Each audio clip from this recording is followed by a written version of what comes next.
when their guy plays some games. Alright, hi everybody. Weather Guy here. We are back with some more great Ace Attorney Chronicles. Hope you're doing great. I'm feeling pretty good, not too bad. We are here today to continue this trial of the Unspeakable Story, and it's time to get Gina's testimony at last. Hear her side of the story, see if she will be brave, tell the truth about what happened in the trial 2 months ago with Mr. McGilden. See what happens. We'll see. The articles that Mr. McGilden had deposited in Windibank's pawnbrokery are intimately related with the omnibus case, the trial of which was heard in the courtroom 2 months ago. Yes, and I remember this young lady being brought before me in that trial as well. That's right, my lord. Her testimony helped to establish the innocence of the defendant, Mr. McGilden. The omnibus case was intriguing, to say the least, and now here we all are again. The same players in that trial facing each other once more. A twist of fate, perhaps, my Nipponese friend. Love the deep breaths he takes. Allow me to recap the events of 2 months ago. An old brickmaker was stabbed to death in an omnibus running along London's winter streets. Apart from the victim, there was only one other person in the carriage, Mr. McGilden. Naturally, he was a prime suspect for the murder, but as the trial progressed, another possibility emerged, that the murder in fact took place above the defendant's head on the roof deck, with the body then being dropped through the skylight into the carriage below.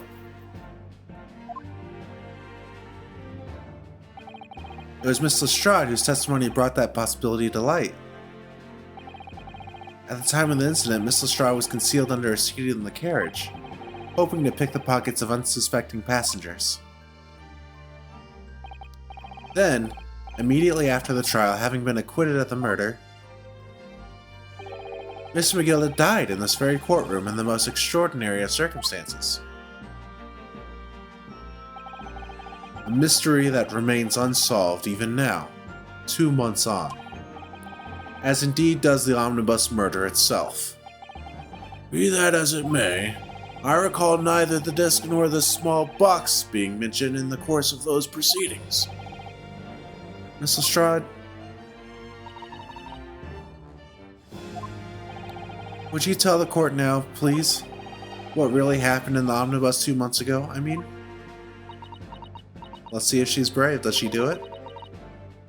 I don't know what you mean. I already said all of what I know.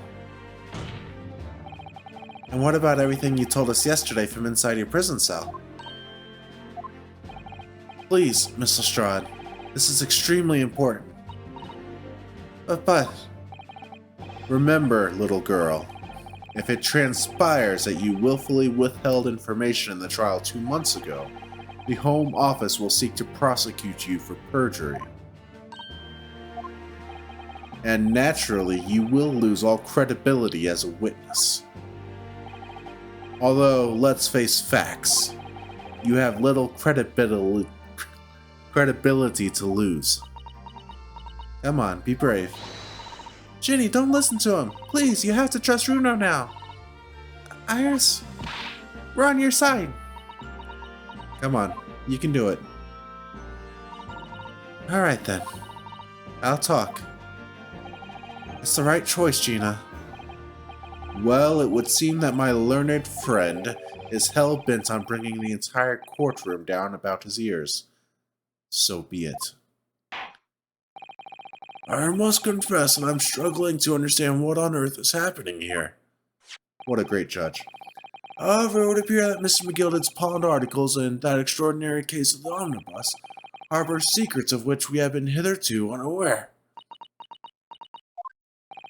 So, Miss Lestrade, you will now give your testimony before the court about the events of 2 months ago.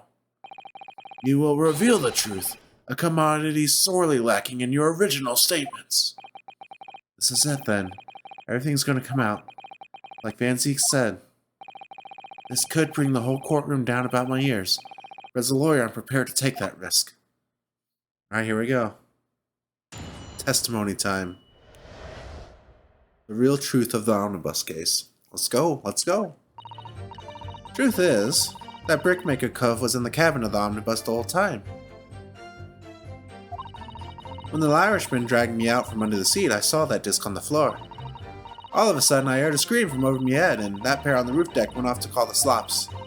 That's when McGill slipped the driver something to do a run to the pawn shop roundabout. He threatened me not to snitch, not to say nothing to no one about what I'd seen or heard.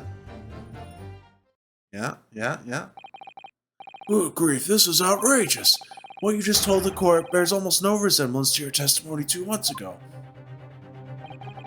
As you say, my lord. Then there's every chance I may have adjudicated an error in McGilda's trial. It sounds very much to me as if the man deliberately deceived this court in an effort to cover up the most wicked of schemes. Without doubt, your lordship is correct. A great injustice was done in this courtroom 2 months ago.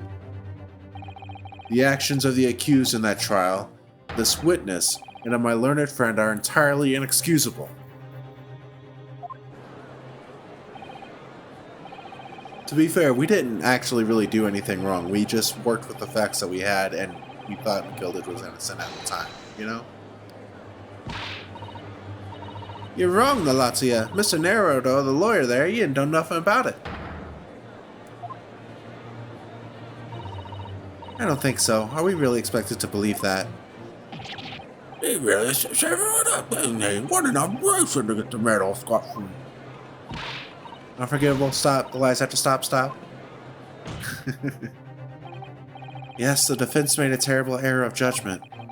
I intend to take full responsibility and suffer whatever consequences are deemed appropriate. However, it's imperative that the court allows the witness to elaborate on her testimony, because the true significance of McGilded's pawn articles must be brought to light. Very well, my learned student friend. Given the depths of calamity you have just plunged yourself into, this may well be worth hearing. You know, Van Zeeks might actually be okay, honestly. He's just tough. Words fail me. This situation is utterly deplorable. Mr. Rio. Yes, my lord. I will decide upon your fate following the conclusion of this trial. Of course, my lord. Blimey, Mr. Naruto. Our counsel, proceed with the cross-examination. Alright, let's go. Time to start doing some pressing.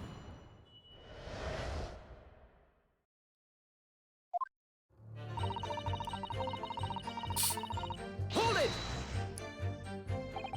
And you were hiding in the cabin at the time as well, weren't you, Miss Lestrade? If I remember rightly, in the storage compartment underneath one of the seats? Yeah, that's right. It's pitch black under there, so you can't see nothing at all. Now, in your testimony 2 months ago, I feel certain that you claimed Mr. McGilded was the sole passenger, did you not? False testimony, my lord. That's what he told me I had to say. It's important that he tells the truth now. Were Mr. McGilded and the victim acquaintances? I don't know. But I did hear him talking a lot. What were they talking about? Well, I couldn't hear too well, but if I had to say... I think it was about money or something. They kept talking about buying and not buying. Perhaps business dealings of some kind.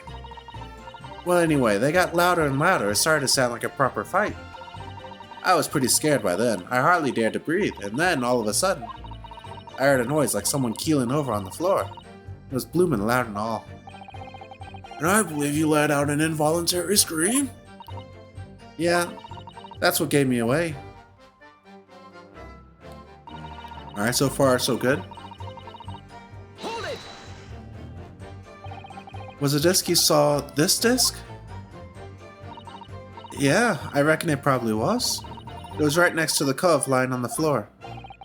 Could this disc have belonged to the victim, perhaps? I don't know, but McGill had picked it up pretty smartish. And then he sat the cove with the knife in his belly up on the seat. What did he say to you at that time? He told me not to say a word about what I'd seen or heard to no one. About the disc and all. I was dead scared. The way he was looking at me, I thought, if I didn't go along with it, I'd get stuck with that knife too. And he started asking me a load of questions. Like what my name was and where I lived and all that. He asked me about being a diver too. And after a while, what had happened in the carriage was noticed. Yeah, that's right. First there was a kind of rapid noise. Yeah. Hold it! So far, again, so good. There are two gentlemen occupying the seats on the roof deck, I believe. That's right. Yeah, we remember them. That lovely guy with his crazy hats. They must have looked down through the skylight and noticed the cove with the knife in his guts. When they screamed, the driver pulled up the horses and Magilda got me out of sight. Out of sight? Where? Back into the seat where I started off. Once the carriage came to an halt, the two cubs from the roof ran off to fetch the slops. If they immediately left to fetch the police, it would appear they were entirely unrelated to the incident. So that left Magilda, the driver, and you still at the scene. Yeah, only the driver didn't know I was there because I was under the seat. I heard the cabin door open and a voice from outside. The driver, yes. He also testified in the trial, I believe. He was shivering cold and adorable. A fellow who went by the name of Beppo, if memory serves. What did Magilda and the driver say to each other? I don't know what happened and stuff like that, mainly. Alright. We have two more things to press on, then we'll have to figure out what we're going to present on. Hold it! That pawn shop obviously being Windibank's on Baker Street? Just a moment, counsel. Do you mean to tell me that the driver gave false testimony in that trial as well? Perhaps the excursion to the pawnbrokery slipped his mind when he was in the stand. Indeed, Lord Van Zeeks. Magilda took off his coat and gave it to the driver. He folded it up all careful-like before handing it over.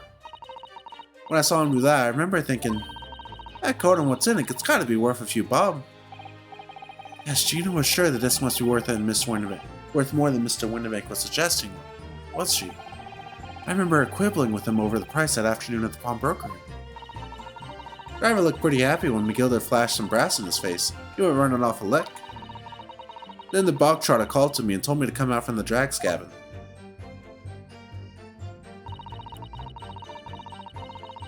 And then this one. Threatened you how exactly? Told me I'd only been able to scarf her if I did exactly what he said. Which included giving false testimony in court 2 months ago. Yeah, that's it. And there was one other thing he said. Which was... He told me I'd have to hang on to the ticket from the pawn shop and make sure not to lose it. A ticket? Well, I never. Said that if he didn't show up to get the ticket off me before 2 months passed, I had to go to the pawn shop and pay the money to keep it in lug. Stop it being forfeited. He left me with some brass to pay for it. But really, why on earth would Mr. Magilda have done such a thing? Depositing his overcoat with a pawnbroker before the arrival of the police. It makes no sense at all. There would seem to be only one logical explanation, my lord. Magilda had the driver deposit Windibank's was something he didn't want the police to see.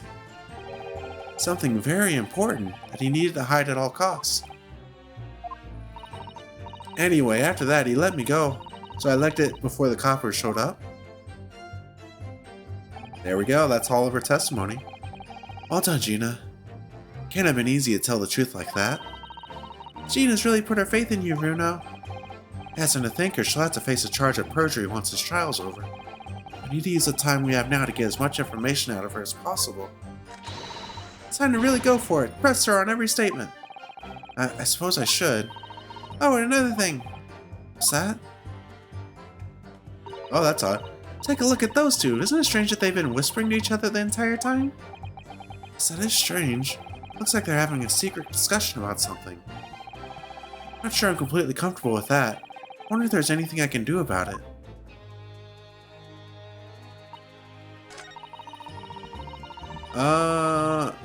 Seemingly not. Let's try to present on, what was it, this first one?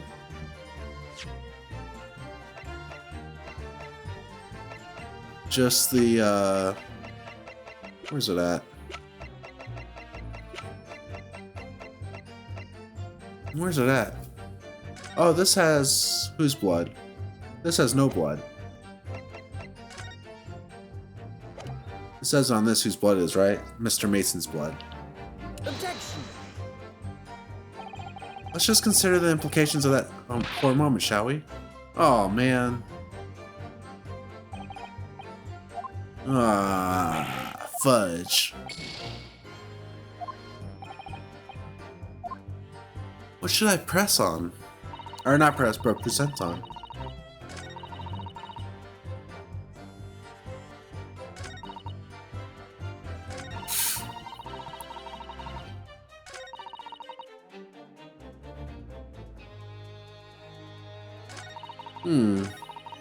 Let's look at our options again for what we can present.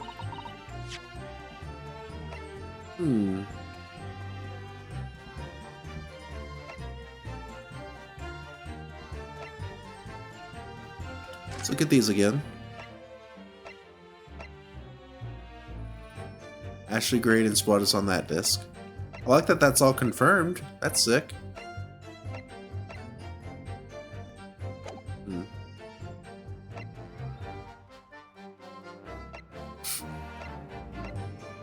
Anything interesting in here?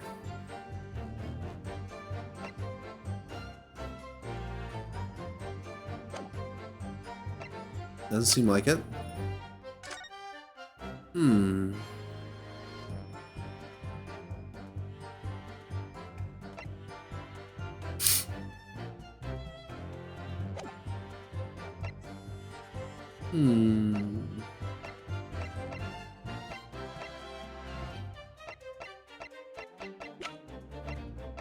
Oh, here's a disc. Huh, should we present on this, maybe? Let's make sure we're presenting on the right thing. Let's do it on the one where she talks about the disc. Oh, here it is. Let's try it. Why not? I mean, we have the disc. Objection. No. Ah.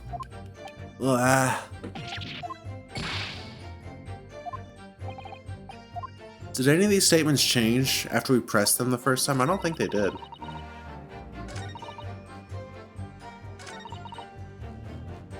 Yeah, none of them changed. Huh. What would we present on?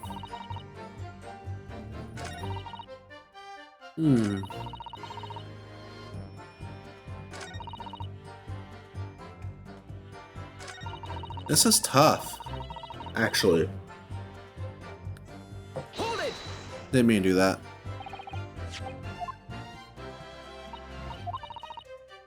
Oh, now we can do this. Let's do this. Excuse me. Is there something you'd like to share with the court, Inspector Gregson and Mr. Graydon? Inspector, Mr. Graydon! There we go. That's what we needed to do. Blimey, you trying to give me a heart attack? You have been whispering to each other for quite some time now. Tell us, what is the discussion about? Discussion? With this fella? Pull the other one, Sunshine. You think I've got anything to talk about with a shady gent like this? And I have nothing to say to this uncouth detective after he deprived me of that disc that was rightfully mine. They've clearly been talking the entire time I've been cross-examining Gina. It's as if they've been negotiating. Interesting. Thank you, Miss Lestrade. Thank you, Counsel. I've heard enough. I believe we now have a reasonable understanding of what actually transpired on the omnibus. It would appear on that night 2 months ago a negotiation was taking place on the omnibus. Negotiation concerning this disc. However, matters did not run smoothly. When the parties involved began to quarrel over price, McGilda took what he wanted by force, at the expense of the other man's life. Which proves my point. The disc is clearly extremely valuable in some way, though I don't understand why as yet. And 2 days ago, precisely 2 months after the omnibus incident, McGilded's coat and its contents were due to be forfeited. I didn't know what I should have done with the ticket. I mean, the cub died right after his trial, I knew that. So you decided you would try to claim the articles as your own. Well, why not, eh? They're only going to be forfeited. Why shouldn't I have got them? Anyway, you can't blame me for thinking about it. Thinking ain't no crime. Miss Lestrade, it would appear Mr. McGilded was prepared to kill in order to take possession of this disc. Do you know why that would be? I ain't got a clue. But I reckon it must be worth a fair bit of brass. He was probably going to sell it. And you can't blame me for thinking that. Thinking ain't no crime. My lord. Oh, wrong voice. The evidence your lordship request has been located and is ready for the court's inspection, sir. Let's go. Let's get that new evidence. Perfect timing. It's the box. The mysterious little box deposited by McGilded 2 months ago. There's no doubt in my mind that it's a key piece in this far-reaching puzzle. Is this a to-be-continued moment? Yeah, we're gonna stop here. We're gonna go into trial part 4 next time and examine what's inside the box. We got Gina's lovely testimony today. Pretty uneventful today, actually, but that's okay. You need to lay foundations, you know what I mean, before you build up to a big climax. But I enjoyed it. I had a good time. Next time we're gonna see what the deal is with the box and see if we can get... I have a feeling that there's nothing inside, but we can play the music disc on it. That's what I think it's gonna be. But who knows? We'll see. That's all I got. Thank you so much for watching. You're amazing. Make sure that you take care of yourself. Make sure you take care of others. I'll see you next time. Peace out.